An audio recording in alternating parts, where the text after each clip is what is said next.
வரஹ்மத்துல்லாஹி வபரகாத்துஹு.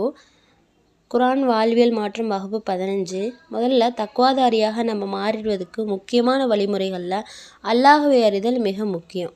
போன வகுப்புகளெல்லாம் தக்வா என்றால் என்ன என்பதை அறிந்தோம். தக்வா என்றால் பொறுமையோடும் பயத்தோடும் மற்றும் அல்லாஹ் மீது அன்பு வைத்தோம் மற்றும் அல்லாஹுடைய கட்டளைகளுக்கு இணங்குவது, அவனுக்கு கட்டுப்படுவது எல்லாமே தக்வா என பார்த்தோம். எனவே அல்லாஹ்வை அறிதலில் அல்லாஹ்னா யார், அவனுடைய பண்புகள் என்ன என்பதை தெரிந்தால் அல்லாஹ் மீது நமக்கு ஒரு பயம், அதாவது இறையச்ச வரும். எனவே அல்லாஹ் பற்றி அறியறது மிகவும் அவசியமானது. அல்லாஹ்வை அறிதலில் பல வகையில் அறியலாம். என்னென்ன வழிகள்னால், அவனுடைய படைப்புகள் மூலியமாக நம்ம சிந்திப்பது, குர்ஆனில் அல்லாஹ் தன்னை எப்படி அறிமுகப்படுத்திக்கிறான் அப்படிங்கிறத ஓதி உணர்றது, அவனுடைய கட்டளைகள், அல்லாஹ்வுடைய தண்டனைகள் மற்றும் அவருடைய நன்மைகளோ அதற்கான நற்கூலிகளோ மறுமைகளுடைய நன்மை தீமை பற்றியே நம்ம நம்பிக்கை கொள்வது எல்லாமே அல்லாஹ்வை அறிதலுக்கான வழிகள். அல்லாஹ்வின் பெயர்கள் வழியாக அறியறதை நம்ம பார்க்கலாம். அல்லாஹ் அவனுடைய அழகிய பெயர்கள் மூலயமாக அறிமுகப்படுத்துகிறான். எப்படின்னா, ஹுஸ்னா என்றால் சாதாரண அழகு இல்லை, இந்த அழகுக்கு ஈடு இணை இல்லாத, பிறவற்றிற்குமே ஒப்பிட முடியாத அளவிற்கு உன்னதமான அழகு. குர்ஆனில் பல இடங்களில் அல்லாஹ் தனக்கு அழகிய பெயர்கள் என்று குறிப்பிடுகிறான். 20வது அத்தியாயம் 8வது வசனத்தில் அல்லாஹ்வை தவிர வணக்கத்துக்குரிய நாயன் வேறு இல்லையோ, அவனுக்கு அழகிய திருப்பெயர்கள் பல உள்ளன என்று கூறுகிறான். மேலும் 17வது அத்தியாயம் 110 நபியே நீர் கூறுவீராக, நீங்கள் அல்லாஹ் என்று அழையுங்கள் அல்லது அர் ரஹ்மான் என்று அழையுங்கள், எதை கொண்டு நீங்கள் அழைத்தாலும் அவனுக்கு பல அழகிய திருப்பெயர்கள் உள்ளன என்று அறிவிக்கிறான். மேலும் 7வது அத்தியாயம் 180 அல்லாஹுக்கு அழகிய திருப்பெயர்கள் இருக்கின்றன, ஆகவே அவற்றை கொண்டு அவனை நீங்கள் அழையுங்கள் என்று சொல்கிறான். மேலும் 59வது 24வது வசனத்தில் அவன்தான் அல்லாஹ், படைப்பவன், படைப்புகளை ஒழுங்குபடுத்தி உண்டாக்குவன், அவனுக்கு உருவம் அளிப்பவன், உயிர் கொடுப்பவன், அவனுக்கு அழகிய திருப்பெயர்கள் இருக்கின்றன. அல்லாஹ் குர்ஆனில் தனக்கு அழகிய பெயர்கள் இருக்குன்னு சொல்லியிருக்கான். இந்த செய்தி எதற்கு அப்படின்னு நம்ம யோசிச்சோம்னா, அல்லாஹுக்கு அவனுடைய பெயர்களை சொல்லி அழைப்பது விருப்பமானதான். எனவே நம்முடைய துவாக்களில் அவனுடைய திருப்பெயர்களையோ ஹுஸ்னாவை சொல்லி அழைப்போம். அடுத்து அல்லாஹ்வின் பெயர்களும் மற்றும் மனிதரின் பெயர்கள். மனித பெயர்கள் எதற்கு என்றால், அது ஒரு இடுகுறி பெயர், அது ஒரு நபரை அழைப்பதற்காக நாம் வைக்கப்படுகிறோம். ஆனால் அவருக்கு வைக்கக்கூடிய அந்த பெயர் அவருடைய பண்பை குறிக்குமானா குறிக்காது. அவருடைய பண்பு கேரக்டர் வேறு மாதிரி இருக்கும். ஆனால் அவருக்கு பெயர் கேரக்டர் பேஸ் பண்ணி வைக்கப்படுகிறது இல்லை, அழைப்பதற்காக நம்ம வைக்கிறோம், அவ்வளோதான். ஆனால் அல்லாஹ்வுடைய பெயர் ஒவ்வொன்றுமே அவனுடைய பண்பை குறிக்கும், அவனுடைய ஆற்றல்களை குறிக்கும், அவனுடைய தன்மையை குறிக்கும். இப்போ அல்லாஹ் அக்பர் என்று நம்ம சொல்கிறோம். அதில் அல்லாஹ் என்றால் இறைவன், பிரபஞ்ச படைப்பாளன். அக்பர் என்றால் மிகப்பெரியவன். எனவே இறைவன் மிகப்பெரியவன் என்று பண்புகளோடு பொருந்திய பெயர் அல்லாஹ்வுடையது. அவனுடைய ஒவ்வொரு பெயர்களுமே எடுத்து பார்த்தோம்னா அவனுடைய பண்பை குறிக்கும், அவனுடைய ஆற்றலை குறிக்கும், அவனுடைய தன்மையை குறிக்கும். எனவே அல்லாஹ்வுடைய பெயரையும் பண்பையும் நம்மளால் பிரிக்க முடியாது. அடுத்து அல்லாஹ்வுடைய பண்புகளும் மனித பண்புகளும் வேறுபடும். எப்படின்னா, சில சொற்கள் மனிதர்களுக்கும் அல்லாஹ்வுக்கும் ஒரே மாதிரியாக பயன்படுத்துவோம். எக்ஸாம்பிளாக அல்லாஹ் நம்ம என்ன சொல்லுவோம், கேட்பவன், அப்புறம் பார்ப்பவன் அப்படின்னு சொல்லுவோம். அல்லாஹ்வுக்கு அப்படி தான் சொல்லுவோம், மனுஷங்களுக்கு அப்படி தான் சொல்லுவோம். அப்போ மனிதன் கேட்பவன் என்றால் ஒரு குறிப்பிட்ட அளவுடைய சப்தம் மட்டும்தான் கேட்க முடியும். ஏன் 2 பேருமே அட் அ டைமில் பேசினா கூட கேட்க முடியாது, அதை நம்ம சரியாக உணர முடியாது. ஆனால் இறைவன் எவ்வளவு சப்தங்களை கேட்பான்னா, லட்சக்கோடி பேர் ஒரே நேரத்தில் பேசினாலும் அவன் கேட்கக்கூடிய, புரியக்கூடியவன். அது பக்கத்தில் இருந்தாலும் சரி, எவ்வளவு தூரமாக இருந்தாலும் அவன் கேட்கக்கூடியவன். மேலும் மனுஷன் கேட்க முடியாது முழுமையாக, மனுஷன் கேட்காதது கூட அல்லாஹ் கேட்பான். சொல்லு வேணால் ஒரே மாதிரி இருந்தாலும் உண்மை ஒரே மாதிரி இல்லை. அதாவது அதே மாதிரி பார்க்கிறான் என்றால் மனிதன் பார்ப்பதற்கும் இறைவன் பார்ப்பதற்கும் வேறுபடும். மேலே சொன்னது போல் அல்லாஹ் மனுஷன் கேட்காதது கூட அல்லாஹ் கேட்பான்.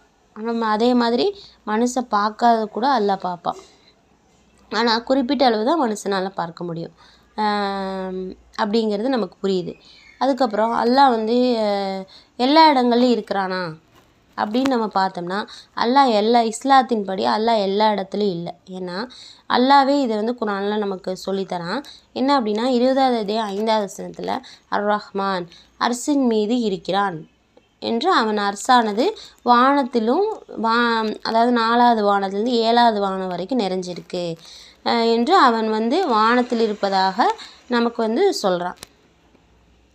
வானத்தில் அவ்வளோ தூரத்தில் அவனோட அரசு இருக்கிறதுனால அவன் கேட்க முடியாது, பார்க்க முடியாது நம்ம நினைக்கக்கூடாது. அவன் அனைத்தையுமே முழுமையாக அறிந்தவன். அனைத்தையும் பார்க்க முடியும், கேட்க முடியும். குரானில் 6வது அத்தியாயம் 59வது வசனத்தில் ஒரு இலை விழுந்தால் கூட, விதையில் மண்ணில் மறைந்தாலும் கூட அவனுக்கு தெரியாமல் எதுவுமே இல்லை அப்படின்னு வந்து அல்லாஹ் சொல்கிறான்.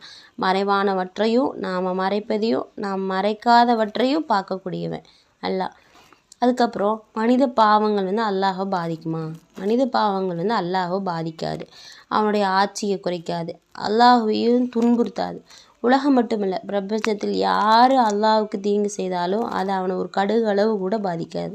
நம்மளுடைய பாவங்கள் அவனுக்கு எந்த விதமான பாதிப்பையுமே ஏற்படுத்தாது. அல்லாஹுக்கு நாம் யாரும் கீழ்ப்படியாவிட்டாலும் அவனுடைய ஆட்சி எந்த விதத்திலுமே ஒரு துளி கூட மாறிடாது. எனவே மனிதனுடைய பாவங்கள் வந்து அல்லாஹ்வை பாதிக்காது. மனிதனுடைய பாவங்கள் மனிதனை தான் பாதிக்கும்.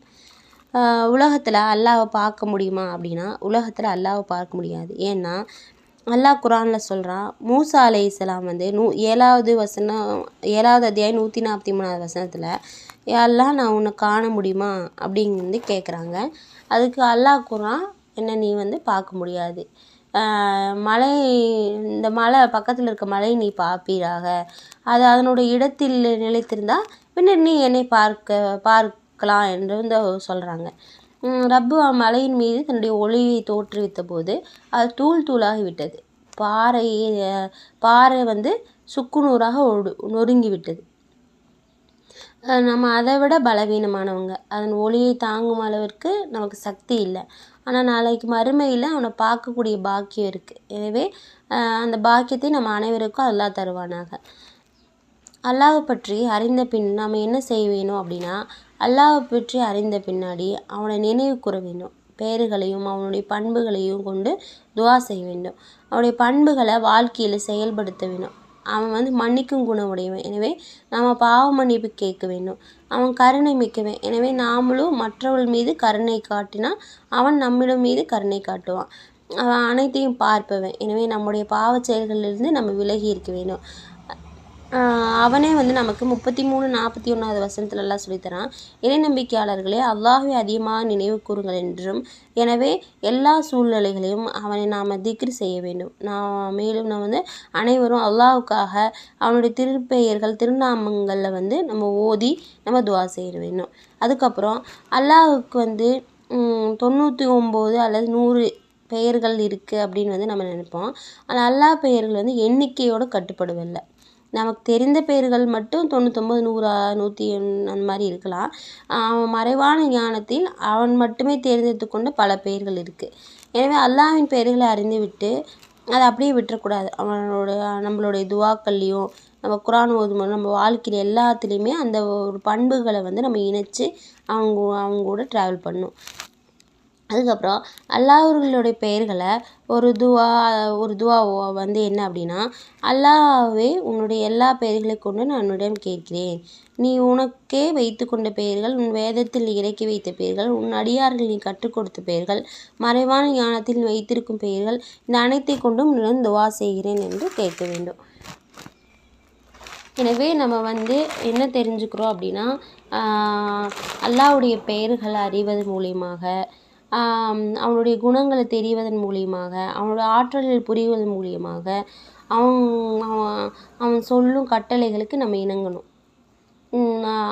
அவன் சொல்லும்படி நம்ம நடந்தோம் அப்படின்னா நாளைக்கு மறுமையில் நம்ம வெற்றி பெறுவோம். இந்த பெயர்களையும் இந்த அல்லாஹ்வுடைய குணங்களையும் நம்ம தெரிஞ்சுட்டு அதை அப்படியே விடாமல் நம்ம வாழ்க்கையில் அதை பயன்படுத்தலாம். இன்ஷா அல்லாஹ். அஸ்ஸலாமு அலைக்கும் வரஹ்மத்துல்லாஹி வபரகாத்துஹு.